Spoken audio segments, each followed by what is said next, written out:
Hi, everybody. Welcome to the Tony Speaks Happy Hour here for Friday, December 12th, 2025. Hey, if you're new to the Tony Speaks Happy Hour, welcome aboard. Glad you're here joining me here on the Friday. Glad to have you here. Me and Brian. Ron's got he's rocking it out, as they say. He's primary engagement here on Friday evening. We'll get him to come in eventually, one of these Friday evenings, and rock it out for us. But until he does, he's in here with spirit, as they say. But hey, I got Brian with me today as we head into the weekend. Looking forward to it. Hey, last night the Bucks suck. Get themselves a nice 2-touchdown lead and then just give it away, as they say. Ooh, ugly finish. Bucks definitely blown coverages all over the place, and man, if they're going to make any noise, they need some help. But I think they just opened the door for Carolina and the Panthers to come roaring through and take the division lead. I believe they do have a half. I think they're only a half game up on Carolina now, so open the door for other teams to come roaring past you. But it is what it is there. On that one, hey, see how Brian's doing? How are you doing here on the Friday, buddy? Not bad, Rod. Not bad. Happy it's Friday. TJF, everybody. Sorry I'm late here. Running late from work tonight. Cold, shitty ass day. Excuse my language. Cold, crappy day out here today. But glad to be here, man. Last night wasn't a horrible night, like you said. Bucks blew it at the end of that game, man. I couldn't believe it. Shout out, Kirk Cousins and the Falcons. Kyle Pitts looked like a magic man out there. Looked like Travis Kelce from 5 years ago. He was just, crushing it. So, great win for the Falcons. I mean, it really doesn't do much for their team this season, but definitely hurt the Bucks, like you said. Carolina creeping up on them, so it's going to be a good end of the season. There's a lot of tight races and divisions, so we'll see what happens. But not a bad night for me last night. Coming off of I had one win on the premium side of things. I had the over in that game last night, and I dropped my prop of the day bet. I thought Darnell Mooney was going to have a big game. He didn't do much of anything. It was all Kyle Pitts and Bijan. So, not a bad night, but looking to do better tonight for sure. Mooney misses yards by half a yard. Half a yard by the hook. Gross. That was one of the props I had in. Got me yesterday, and I figured a couple more guys would score some touchdowns. But, hey, we see some not familiar faces score touchdowns there in that one. So, hey, it got me. Looking forward to Friday's slate. Big news already on the ice in the NHL world. I don't know if that's an upgrade or even worse, but anyways, the Oilers decided they traded Stuart Skinner away, sent him back into Pittsburgh, and then they scooped up Tristan Jarry. Jarry is now Edmonton Oiler. The big news, he also got rid of Kulak. Brett Kulak was, I'm going to say, one of your top 6 defensemen. And who'd you get back? A whole lot in return. Does it make the Oilers better? I don't know. I don't think so. I think it even cost you more salary cap that you didn't have to deal with in the first place. Tristan Jarry, unproven goalie in the playoffs. You got rid of the guy that took you to the Stanley Cup Finals 2 years in a row. So it is what it is. Shout out. I got to see the Oilers raise a cup.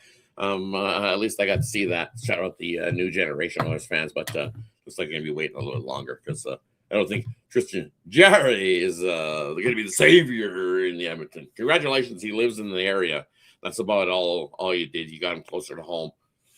I don't know if he's going to be the savior for the Oilers. I've seen him. The biggest thing is, can he stay healthy? He has definitely been an injury-prone goalie in his career over time, and unproven in the playoffs. He's 2-6 in the playoffs with an .893 save percentage. And you look at what Stuart Skinner had in his playoff runs, .898. So what's the difference? Well, $2.3 million a year in salary space that you paying extra to have Jarry around. So maybe a change of scenery will change it up. Don't know. Don't think so. Not so happy as an Oilers fan with that trade. But hey, we got some other games to get to. We got some college basketball to get to. We got some NBA to get to, and then small slate of things on the NHL side of things. So, hey, without further ado, let's get into it. Let's get this college. I guess it's a college basketball slate. It's not the greatest one, but there's a few games on the slate. We're rolling. Anything for you, Brian, on the college basketball side of things? No college ball for me tonight, Rob. No college ball. Don't blame you. Not my favorite slate on the college basketball side. It'll pick up tomorrow for me, college basketball side of things. There's a few here tonight that I can look at for you. First one I'm looking at is I like the over between Army and UMBC. I think we both these offenses can do plenty enough to get us up and over this 146.5, where it's been lingering most of the day. I think it dropped to 146, back up to 146.5. And I think we cruise into the 150s the way both Army and UMBC have been scoring this season. Give me the over 146.5 there. Another one I like for you guys. Where is it? North Carolina AT&T. They're laying 8 now. This thing's up to 8. I think it's just too many. I'll take MD Eastern. Give me UMass plus the 8 here in this one. You look, they're 1-8 out on the road, but hey, they're 5-3-1 against that number, and I think they can keep it closer than this 8 here in that matchup. And then the other one, man, I think it's the Sharp Chasers special of the day. They're expecting UConn to have a flat spot here and come crashing down after beating Florida there earlier this week in that matchup. But I don't see it. I mean, UConn, you're back on your home court, on your home floor. Texas is the one that's out here traveling on the road. And this will be their first road game, or first true road game of the season for Texas. This line's dropped down to 13.5. I think it's less wood to chop. I'll lay the 13.5 there with the UConn and the Huskies in that matchup. Hey, that wraps up the college basketball slate of things. Let's head on over to the ice. We only got a couple there, so let's get those out of the way. We got the Blackhawks in to take on the Blues. We got Seattle in to take on the Mammoth. Anything there on the 2 games in the ice for you? Yeah, the Mammoth and Kraken game. I'll take a shot there on the under 5.5 in that one. I think it's going to be a low-scoring game. Kraken, they've been a low-scoring team all season, barely scraping to get 2 goals across the ice. And Mammoth just haven't been that great recently. To be laying a minus 185 price with them is not something I'd want to do right now. So, yeah, I lean the under 5.5 in that one. I think the first one at 3 definitely wins. And then the Blues and Blackhawks. I lean the Blackhawks here on the road against this Blues team. Blues just haven't been playing that great hockey. Blackhawks, they haven't been that great recently neither, but they have been playing the better hockey, and I think they're the better team in this one. It looks like Spencer Knight's gone for them tonight. I lean the Blackhawks there on the road. Yeah, for me, that's the tough game of the night because, man, I think everybody's riding the Blackhawks there in that one. I still got to lean to the Blackhawks because it's Blackhawks or nothing for me in that one. It's just what the Blues have been doing have been awful. So is this a spot? They're also on a back-to-back spot here. Is this Blues squad? And it's looking like it might be Hofer on the back-to-back spot as well. He played last night. Well, he came in relief of Bennington because Bennington sucks. And then he came in and worked. So does he go back here tonight? I think they do go right back to Hofer tonight. I like the over 6. I think we see plenty of offense in that one as well. It was an 8-3 win earlier this season with 11 goals being scored. I think we probably get the same type of game. Give me the over 6 in that one. And then Seattle and Utah. Ugh. The battle of the dumpster fires going. Seattle 3-6-1 last 10. Well, Utah 3-7 in their last 10 games. I'd have to lead to an under. So why is it 5.5? I think first to 3 wins that game. Give me the under 5.5. Seattle and Utah. Hey, that wraps up the NHL slate. Let's head on over to the NBA action that we got rolling tonight. A few games on the NBA side of things as we the prelude to the rest of the NBA Cup. So let's see. We got 4 at the 7 p.m. hour, or 4 at the 7 p.m. Eastern hour, and then we've got 3 in the late night spot, 8, 8:30, and 10. So we'll do the 4 early. We got the Pacers in to take on the 76ers. 76ers laying 5.5 in that one. We got the Bulls taking on the Hornets. Bulls laying 3. We got the Atlanta Hawks in to take on the Pistons. And we got the Cavs in to take on the Wizards. Anything there in the NBA for you tonight? Yeah, I think my favorite NBA slate tonight here, but if the 76ers and Pacers game there, I lean the 76ers minus the 5.5. It looks like it has come down a little bit since this morning. But the Pacers have been playing better basketball here recently, but the 76ers play their better ball at home. And honestly, the Pacers this season on the road just have been getting beat by double digits plus all season long. So I just feel like this number is a little low. So I lean 76ers minus the 5.5 in that one. Hornets and Bulls. I'm going to take the Hornets plus the 3 points here against the Bulls tonight. The Bulls just haven't been playing great basketball. They haven't covered spread on favorite on the road this season. They've been not a great road team recently. So I lean the Hornets in that one, getting the 3 points. Just looking at the injury side of things, looking at Atlanta and Detroit. On the Atlanta side of things, Dante, Duras, Porzingis, Young, all out. On the Pistons side of things, only Jones out for the Pistons. Looking at the Pacers, 76ers, there were some question marks there. Embiid, probable. Maxey, Oubre, Salas, Watford, all out for the 76ers. On the Pacers side of things, no Toppin, no Shepard, no Nesmith. Jones and Jackson, both questionable now for the Pacers. Looking at the Cavs, Wizards. On the Wizards side of things, no Sarr, no Middleton, no Kispert, Koulibaly out, and Branham out as well. So a couple guys out on the Wizards side of things. And on the Cavs side of things, no Strus, no Nance, no Merrill, no Allen in that one. I think Garland's going to have to step up his game. I like Garland over his points in that one. And then the Bulls, Hornets, Bulls side of things. Whew. Now we got some guys that are actually going to check in. Looks like Kobe White is now probable for the Bulls. Smith, Okuru, Jones, Collins all look probable. Looks like it's only going to be the two guys that didn't travel with the Bulls here in this matchup. DeSomu and Herter are the only guys that look like they'll be out. Hornets side of things, no Ball, no Connaughton, no Mann, no Sexton, no Williams. Man, all those guys checked in for the Bulls. I can't believe it's still sitting at 3. It's actually come down. I see 2.5 in places. For me here in these ones, I'm with you. I still like Charlotte here in the spot, but yeah, it's dropped. This line is definitely funky. I like the under 229.5. I think it's the first to 100 wins that type of game. We've seen games in Charlotte earlier, same type of thing. It was the one we've seen earlier was in Chicago, and it was 123-17. Got us over. I think this one here in Charlotte is the lower scoring one. Give me the under 229 there. Lean to the Hornets as well. And then, man, I'd have to lead to the Pacers plus the 5.5.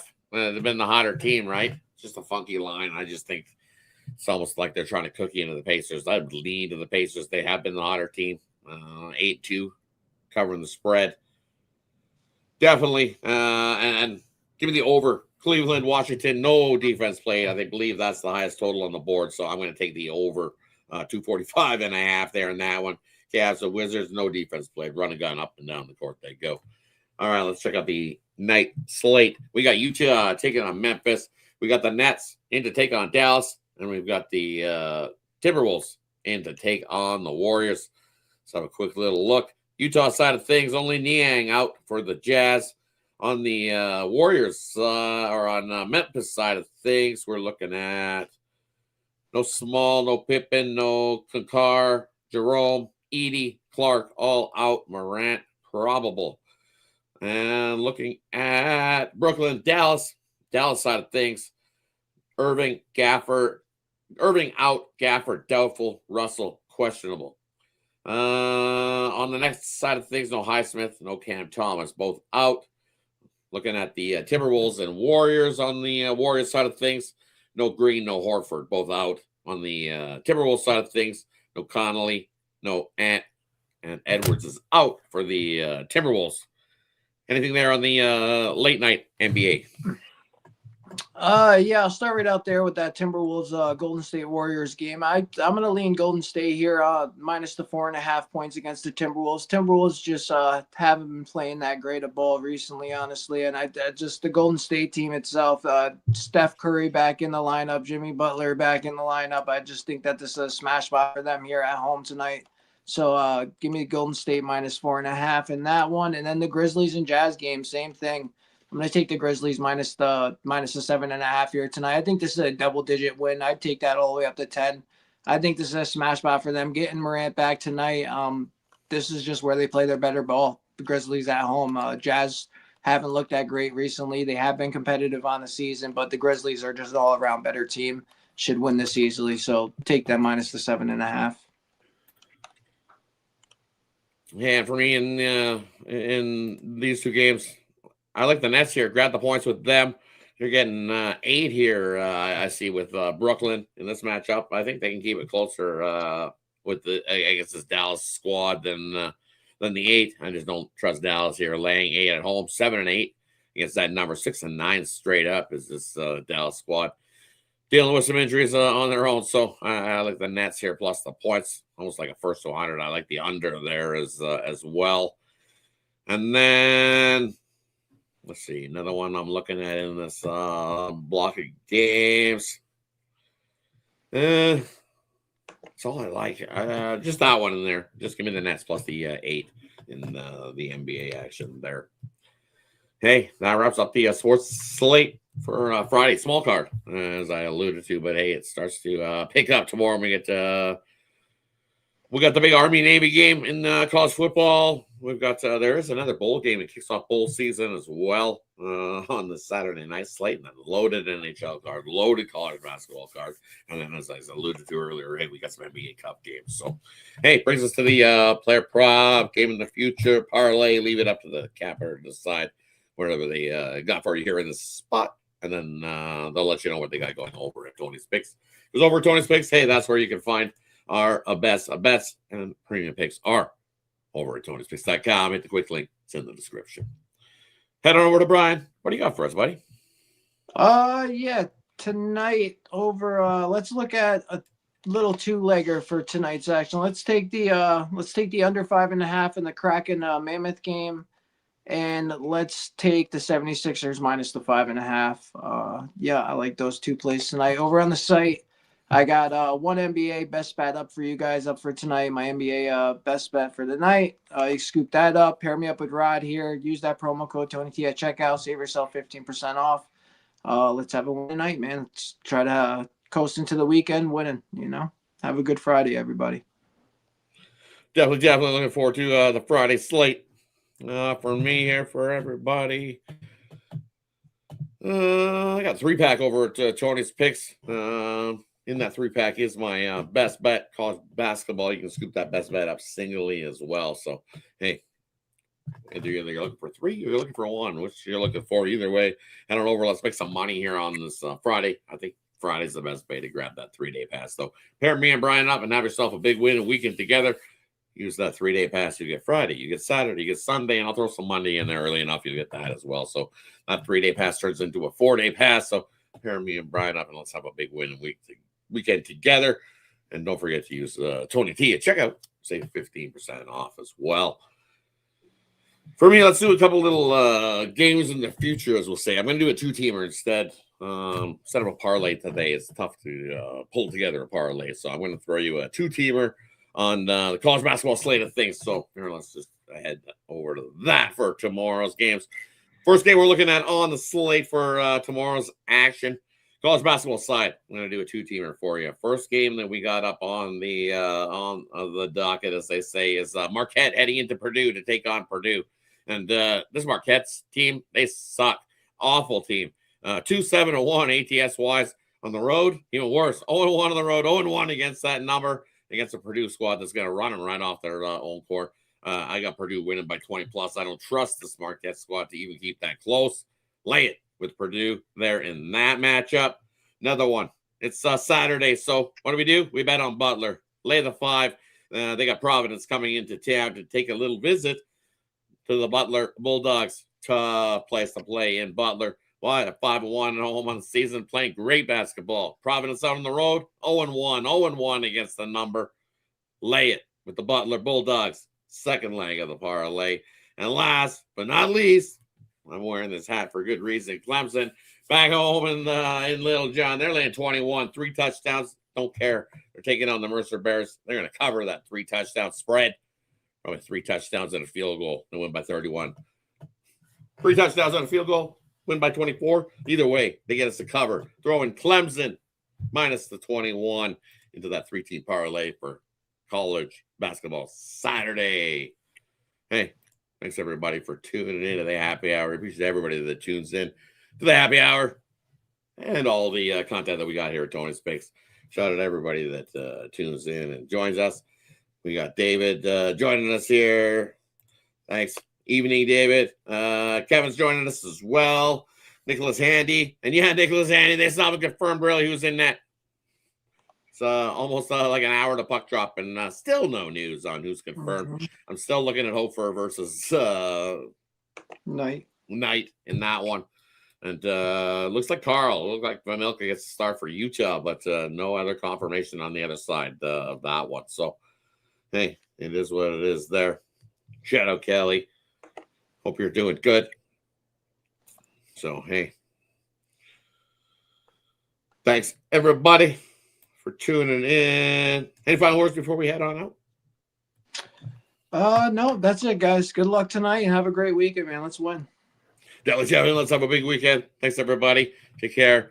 Don't forget, lots of shows lined up for a little bit later on this evening. You got Alessandra rolling along with the Look Ahead show, and then we got the Night Moves with Ramon. Have yourselves a good one. Make sure you tune in. Check out all the content we got here at Tony's Picks. Shout out, everybody. Let's have a big winning weekend together. Take care, everybody. See you guys again for the Tony's Picks happy hour on Monday. We'll be back tomorrow with that giant card for the Daily Dangle. Tomorrow, Saturday, 1 p.m. Eastern. We got you covered on all that hockey spread that we got going tomorrow. So I'll see you guys then. Take care. Make it a nice winning Friday. Have a good one, everybody. Good luck, guys.